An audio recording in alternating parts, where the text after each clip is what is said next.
رات ہو چکا ہے۔ اہل سنت و جماعت کے لیے اور عالم اسلام کے لیے اور بالخصوص تحریک لبیک یا رسول اللہ صلی اللہ علیہ وسلم کے لیے بہت بڑا وہ سانحہ ہے۔ میں اپنی جانب سے قبلہ پیر صاحب کی جانب سے اور سرزمین آستانہ علیہ حیدر شریف کے تمام کارکنان کی جانب سے ان کے غم میں، ان کے عزو اقربا، ان کے لواحقین کے غم میں برابر ہیں، شریک ہیں۔ قبلہ پیر صاحب بعد میں ان کے تمام لواحقین کے لیے تعزیت کی دعا فرمائیں گے۔ دعا گوں کے رب کائنات ان کے تمام لواحقین اور بالخصوص تحریک لبیک یا رسول اللہ کے تمام کارکنان کو خدا صبر جمیل عطا فرمائے۔ اللہ عزیز وقال یہ وہ لوگ ہیں جو اس کائنات کے اندر بڑی مدت کے بعد خدا عطا کرتا ہے۔ وہ کہتے ہیں نا کہ ہزاروں سال نرگس اپنی بے نوری پہ روتی ہے، بڑی مشکل سے ہوتا ہے چمن میں دیدائے ور پیدا۔ آپ کبھی ان کی سوچ، ان کی فکر کو اگر آپ دیکھیں تو وہ سوچ اور فکر ایسی ہی ہے جیسی حضور قبلہ عالم تاجدار حیدر پوری رحمۃ اللہ تعالیٰ علیہ۔ آپ کبھی ان کا بغیر مطالعہ کریں ان کی حیات کے مبارک بارے میں تو یہ جو بات روز روشن کی طرح یاد ہوتی ہے کہ آپ نے اسی پیغام کو آگے لے کر گئے ہیں جو پیغام آج سے 40 سال قبل حضور قبلہ عالم تاجدار حیدر پوری علیہ رحمہ نے دیا ہے۔ آپ سے کسی نے حضور قبلہ عالم علیہ رحمہ آپ سے سوال کیا جاتا ہے کہ آپ کی پہچان معرفت کیا ہے، تو حضور قبلہ عالم نے بھی اپنی پہچان اور معرفت یہی بتائی ہے کہ مدینے دی گلیاں دا میں کتا ہوندا، مدینے دی گلیاں دا میں کتا ہوندا، نظر روز رات نہیں پا کر دیتا۔ تو وہی سوچ ان کی تھی جیسی سوچ حضور قبلہ عالم تاجدار حیدر پوری علیہ رحمہ کی تھی۔ ان سے کسی نے بھی سوال کیا ہے کہ آپ کی پہچان کیا ہے، تو انہوں نے ایک ہی بات کی ہے کہ مجھے رسول اللہ کی در کی گلیوں کا کتا کہا جاتا ہے۔ اصل میں یہ بات جو صوفیاء ہیں، اہل اللہ جو ہیں، جو درویش لوگ ہیں، ان کی سوچ اور فکر ایک جیسی ہوتی ہے۔ حضور قبلہ عالم تاجدار حیدر پوری علیہ رحمہ آپ کی نسبت چونکہ آپ کو حاصل ہے، آپ نے ساری زندگی قبلہ پیر صاحب موجود ہیں، اور میں نے حضور قبلہ عالم تاجدار حیدر پوری علیہ رحمہ آپ کی کتب کو دیکھا ہے کہ آپ نے ساری زندگی اپنی کتاب کے اوپر بھی اپنے آپ کو پیر نہیں لکھا۔ میرے پاس تحریر موجود ہے، آپ نے ہمیشہ جب بھی اپنے آپ کو لکھا ہے مولوی محمد یعقوب لکھا ہے۔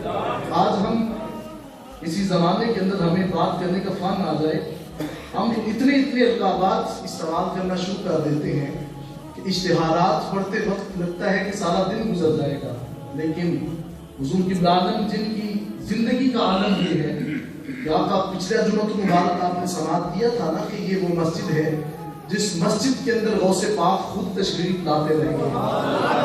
تو اتنا کمال کی ہستی جن کے جو ہے وہ ہاتھوں کے اندر جنہوں نے ہاتھ دیے ہیں وہ اپنی قسمت پہ ناز کریں، اور جن کو یہ نقش بندی سلسلہ حضور قبلہ عالم کے در سے ملا ہے، تو رات عزیز وقار جن کو خاص فیض حضور قبلہ عالم سے حاصل ہوا ہے، تو میں ان کی بات کر رہا ہوں۔ انہوں نے ساری زندگی اپنے نام کے ساتھ مولوی محمد یعقوب لکھا ہے، جو صاحب شریعت اور صاحب طریقت ہستی گزری ہے، جو آقا علیہ الصلوۃ والسلام کی شریعت پر ساری زندگی بسر کرنے والے ہیں۔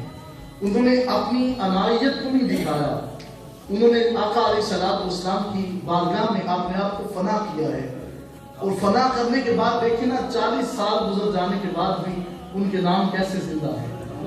لوگ ان کے وہ مجھے ایک بات ضمن یہ یاد آ رہی ہے، محترم جناب صوفی محمد اشرف صاحب سہالی والے وصال کر چکے ہیں، خدا ان کی قبر پہ کروڑوں رحمت کا نزول فرمائے۔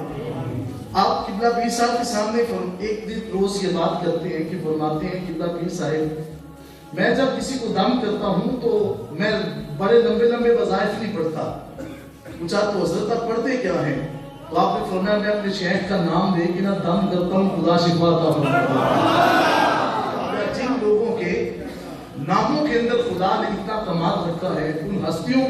کتنا کمال ہے۔ اصل میں یہ نام اور یہ اللہ والے جو ہیں ان کا بڑا مقام ہوتا ہے، ان کی بڑی عظمت اور بڑی شان ہے۔ ان کے مقام کا نا بڑی دیر بعد انسان کو پتہ چلتا ہے کہ ان کا مقام کتنا رفع و اعلیٰ ہے۔ تو رات عزیز وقات یہ جو ہستیاں ہیں، ان ہستیوں کی جو راحت ہے نا، ان کے ساتھ لگنے والی جو مٹی ہے خدا اس سے بھی فیض عطا فرماتا ہے۔ رات عزیز وقات اس بات کو اپنے ذہن میں رکھیں۔ آپ نے ساری زندگی اپنے آپ کو جو ہے وہ مولوی کے لقب کے ساتھ یاد کیا ہے، اور محترم جناب شیخ طریقت اور شیخ الحدیث حضرت علامہ خادم حسین رضوی صاحب، آپ ان کے بیانات سماعت کریں، وہ بھی اپنے آپ کو بہت زیادہ علامہ کے القابات سے آپ نے یاد نہیں کیا، جب بھی یاد کیے اپنے آپ کو مولوی کے لقب سے یاد کیا ہے۔ تو میں اصل میں بات آپ کو اس لیے سمجھا رہا ہوں کہ اصل میں ان اللہ والوں کی سوچ اور فکر ایک ہوتی ہے۔ حضور علیہ السلام کی ناموس کے لیے جنہوں نے پیدا دیا ہے کائنات کے اندر، کبھی خدا ان کے نام کو کبھی مٹنے نہیں دے گا۔ قبلہ پیر صاحب رات کو یہ بات کر رہے تھے، ہم آپ کے ساتھ سفر پہ تھے، تو آپ فرما رہے تھے کہ آج اگر مولانا شاہ احمد نورانی علیہ رحمہ ان کی فکر اور سوچ اور ان کے کردار کو اگر زمانہ کے اندر کسی نے اجاگر کیا ہے تو وہ خادم حسین رضوی کا نام ہوتا ہے۔ رات عزیز وقار رب کائنات ان کی دہت کے اوپر کروڑوں رحمتوں کا نزول عطا فرمائے، اور یہ واقعی وہ لوگ ہیں جو کبھی کائنات کے اندر انسان کے دلوں سے نکلنے والے نہیں ہیں۔ اللہ رب العزت نے ان کی محبت کو لوگوں کے اندر بے بست فرما دیا ہے۔ تو رات عزیز وقار آج ہم ان کے دکھ کے اندر برابر کے شریک ہیں، اور پورا آستانہ ان کے لیے ان کے غم کے اندر شریک ہے، اور ہم دعا کرتے ہیں کہ رب کائنات پورے عالم اسلام کو اس کٹھن مرحلے کے اندر جو ہے صبر جمیل کی دولت سے مالا مال فرمائے، اور رب کائنات ان کے درجات کو بلند فرمائے۔ قبلہ پیر صاحب کل یہ بات فرما رہے تھے کہ یہ عام ہستیاں نہیں ہیں، یہ عام لوگ نہیں ہیں، یہ وہ لوگ ہیں کہ جو دنیا کے اندر چلتے پھرتے جنتی نظر آتے ہیں۔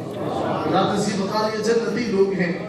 تو رات محترم قرآن کریم فرقان حکیم کے دامن سے جو میں نے آیہ مقدسہ تلاوت کرنے کا شرف حاصل کیا ہے، اس میں میں گفتگو تو نہیں کرنے لگا، لیکن ایک بات بس آپ کی یہ نظر کرنے لگا ہوں۔ حضور علیہ السلام کے چہرے انور کے ساتھ جو چیز مس ہو جاتی ہے اس کا مقام اعلیٰ و رفع ہو جاتا ہے۔ حضرت انس بن مالک کی حدیث مبارکہ کے راوی ہیں، آقا علیہ السلام کے خادم ہیں، اور حضرت انس بن مالک فرماتے ہیں میں 10 سال کا تھا جب میری والدہ ماجدہ آقا علیہ السلام کی کشانہ مبارک پر چھوڑ آئی، اور حضور علیہ السلام نے دیکھ کر فرمایا خاتون اس کو کیوں چھوڑ کر جا رہی ہو؟ عرض کی حضور اس نیت سے کہ یہ آپ کی خدمت کیا کرے گا۔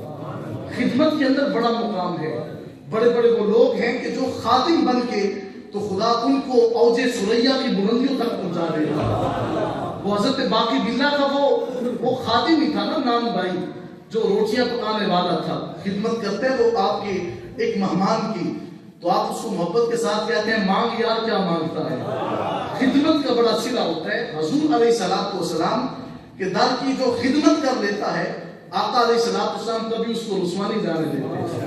مدینے کے تاجدار علیہ السلام کے گھر ایک یہودی رہتا تھا جو حضور علیہ السلام کے کشانہ اقدس پر جھاڑو دیا کرتا تھا، اور اس کا جو مذہب تھا وہ یہودیت تھا۔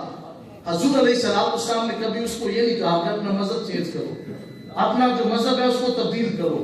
حضور علیہ السلام اس کو دیکھتے رہتے، وہ حضور کو دیکھتا رہتا، اور جب دنیا سے جانے کا وقت آتا ہے آقا علیہ السلام فرماتے ہیں کہ کئی دن ہو گئے کہ ہمارا دیوانہ گھر نہیں آیا، ہمارے گھر کے اندر وہ جھاڑو دینے کے لیے نہیں پہنچا، آؤ اس کی تیمارداری کے لیے جاتے ہیں۔ آقا علیہ السلام اس کے گھر جب پہنچتے ہیں، دیکھا وہ بستر مرگ پہ ہے۔ حضور علیہ السلام نے فرمایا کہ ہم آج اس نیت سے آئے ہیں کہ ساری زندگی تو نے ہمارے گھر جھاڑو دیا ہے۔ جو حضور علیہ السلام کے گھر جھاڑو دیتا ہے، آقا علیہ السلام دنیا کے اندر کبھی اس کو رسوا نہیں ہونے دیتے۔ ملاقہ فرماتے ہیں دنیا سے جاتے وقت میرا کلمہ پڑھ کے جا، میں تجھے آج ضمانت دیتا ہوں میں قیامت کے دن تجھے جنت کا راہی بنا دوں۔ تو حضور علیہ السلام کے لیے جس نے کام کیا ہے، آقا علیہ السلام کبھی اس کو رسوا نہیں ہونے دیتے۔ تو اپنے آپ کو آقا علیہ السلام کے در کا گھڑا بنانے کی کوشش کریں کہ ہم حضور علیہ السلام کے دین کی خدمت کر کے جائیں، زمانہ آپ کو سلام کرتا ہوا نظر آئے گا۔ تو رات اسی وقت آقا علیہ السلام کے در کی خدمت کی ہے. حضرت انس بن مالک فرماتے ہیں کہ میرے گھر کے اندر آقا علیہ السلام کا ایک رومال مبارک تھا. حضور علیہ السلام نے اس کے ساتھ اپنے مبارک ہاتھوں کو ایک مرتبہ مس کیا تھا. انس بن مالک فرماتے ہیں کہ میرے گھر کے اندر کچھ مہمان حاضر ہوتے ہیں اور آ کر کے نا میں نے گھر والوں سے کہا کہ مجھے دسترخوان دیا جائے. تو انہوں نے دسترخوان وہی دے دیا جس کپڑے کے ساتھ حضور کے ہاتھ مس ہو چکے تھے. ایک روایت کے اندر ہے کہ ہاتھ مس ہوئے تھے اور ایک دوسرے مقام پہ میں نے پڑھا ہے کہ آقا علیہ السلام نے ایک دن اس دسترخوان کے ساتھ اپنا چہرہ مبارک صاف کیا تھا. حضور علیہ السلام کے ہاتھ مبارک جسم اس سے مس ہوتا ہے. آقا علیہ السلام کا غلام حضرت انس بن مالک فرماتے ہیں کہ میں نے دیکھا کہ وہ میرا چہرہ ہے. میں نے اپنی خادمہ سے کہا کہ آگ جلائی جائے. آگ جلانے کے بعد جب اس کو آگ کے اندر اس کپڑے کو ڈالا جاتا ہے, چند لمحوں کے بعد مہمانوں کے سامنے انس بن مالک نے نا وہ کپڑا پکڑ کے باہر نکالا تو اس کو آگ جو ہے وہ جلاتی نہیں ہے. اب لوگوں نے کہا کہ انس ہم کھانا بعد میں کھائیں گے, پہلے بتاؤ ماجرا کیا ہے. ہم نے آج تک یہ تو نہیں سنا کہ چھری جو ہے وہ کبھی کسی کے جسم کو نہ کاٹے. ہم نے آج تک یہ تو نہیں دیکھا کہ کبھی آگ جو ہے وہ کپڑے کو راکھ نہ کرے. ہمیں اس بات کی علت و سبب بتاؤ کہ معاملہ کیا ہے. تو فرمایا بات اتنی سی ہے کہ اس کپڑے کے ساتھ نہ مدینے کے تاجدار نے ایک دن ہاتھوں کو صاف کیا.